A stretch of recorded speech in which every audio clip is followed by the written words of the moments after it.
Okay, given that the gradient formula is always equals to rise over run.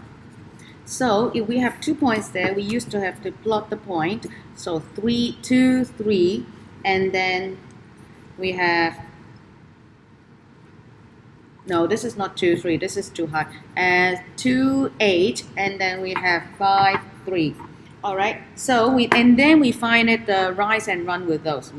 Okay, so we find the rise and run with those. So the rise, if a negative rise, so from 2 to this point is going downwards, going down 5 units, so -5, and then the run is 3 units. So we always have our rise over run, which is -5/3. That is our gradient.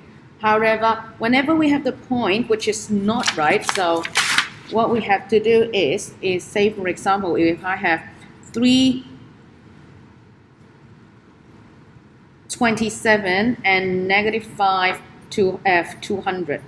We may not be able to plot the point then. So what we're going to do is we will be looking at the equation and finding the pattern with it. So if this is x1, y1, x2, y2. So the finding the rise will be the 8 minus 3. So it's y1 minus y2. And then finding the run will be 2 to 3. So it's x1 minus x2. Still get the equation here, and that is how we use the gradient formula with those. So here is an example. Let me twist that a little bit. Yeah, here's an example with those.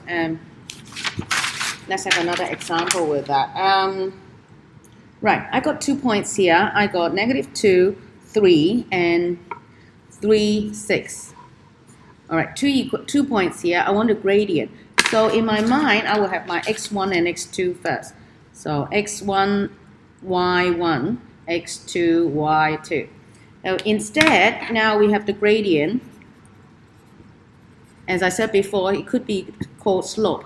So we have y1 minus y2 over x1 minus x2. So we have 3 over -5 and give us -3, 5. This is just my practice. I like to put the negative in the front. And this is how we do with the gradient formula.